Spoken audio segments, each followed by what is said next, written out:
All right, so we're doing a microphone test of the Airpods Max. As you can see, we are outdoors.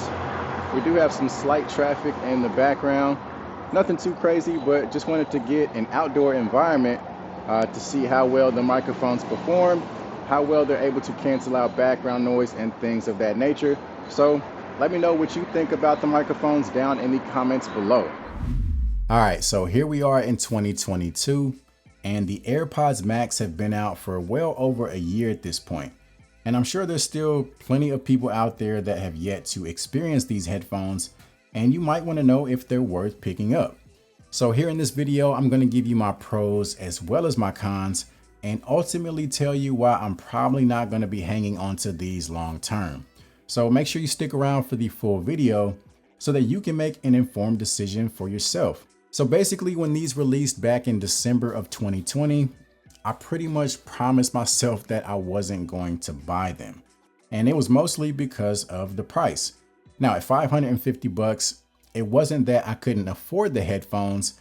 I just didn't want to feel like I got pressured into it. Let me say that I do like Apple products. I love what they do, but a lot of times I feel like they do whatever they want to do and set whatever price they want, just because they know people are going to line up for their products regardless. So when it came to these, I didn't want to feel like that. Well, fast forward to now, curiosity has basically caught up to me, and I decided to go ahead and grab a pair. So I've had these for about a week, and I'm just going to give you my personal experience with them. I'm not going to go into all the specs and everything because there's numerous videos out there already covering all of that stuff, or you can just go to Apple's website for that. So the first thing that I really like about these headphones is the build quality. So if you're going to be paying 500 bucks, you definitely want to feel like you're getting some good materials, some good build quality. And I do feel like they delivered on that front. Starting off with the aluminum ear cups, they feel very high quality, very durable. And even though they're aluminum, I don't feel like they add too much weight to the headphones. It's a nice contrast to most headphones out there, which are plastic for weight reasons. But like I said, these don't feel overly heavy. And then just the headband, adjusting the ear cups up and down, it's very satisfying. It's very smooth, and these just feel great in the hand. I love the headband itself and just the mesh that they're using up there on the top, along with the shape. I feel like it does a great job at giving you a comfortable fit. Doesn't add too much pressure on the top of your head. And then also the buttons, the dial as well as the ANC button. They're very satisfying to use. They're very smooth, and they just feel very well made overall. You're also getting some really good clamp force, which definitely helps in terms of the active noise cancellation. So we'll talk more about that later.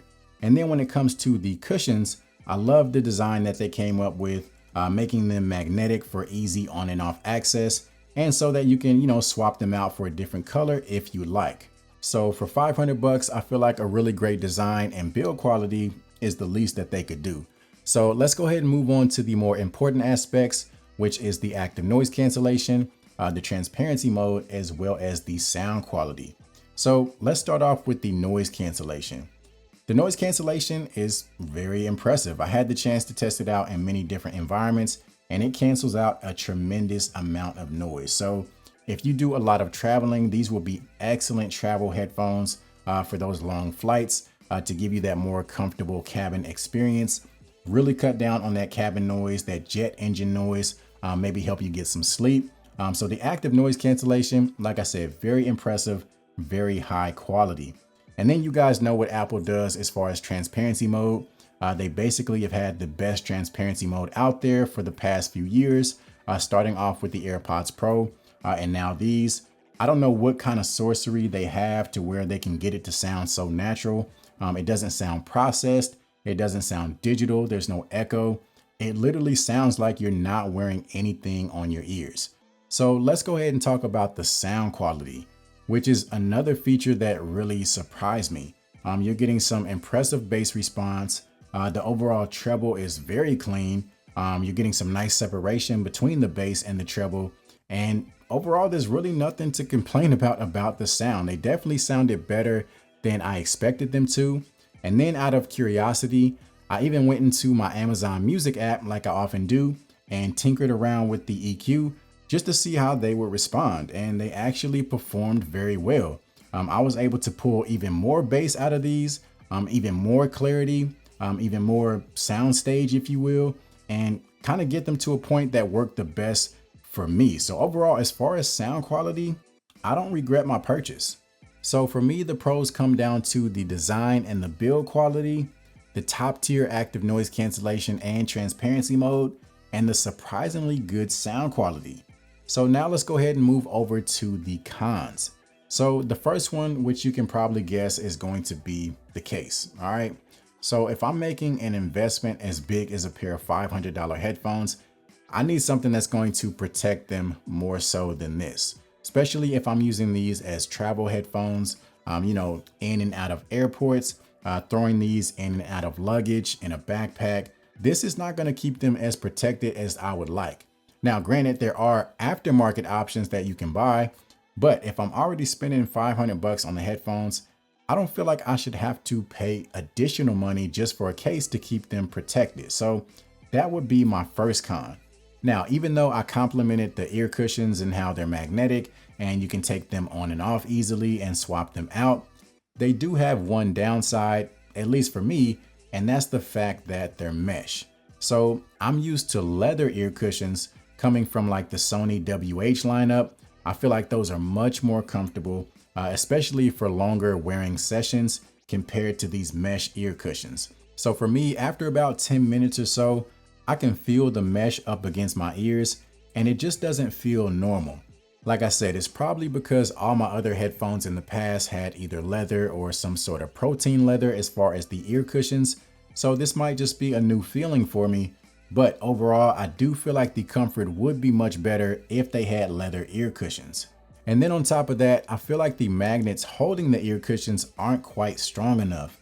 There's been a number of times where I go to grab for the headphones, whether I'm putting them on or taking them off, and I can feel the ear cushions start to detach. So I don't know if it's just me, maybe I'm heavy-handed, but for me personally, it is something that I can see being a long-term issue. Now let's go ahead and move on to the last thing on my list of cons, which is the dial control. So I know I said earlier that I love the build and the feel of the button as well as the dial, which I do, but I would much rather prefer touch capacitive controls, again, similar to the Sony WH lineup.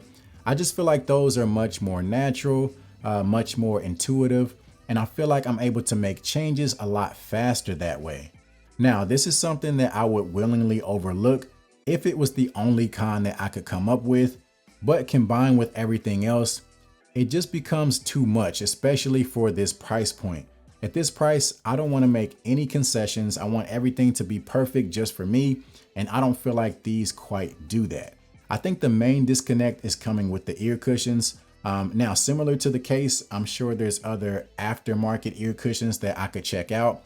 But again, I'm not trying to spend extra money on top of what I've already spent on the headphones themselves. So that's my personal experience with the Airpods Max.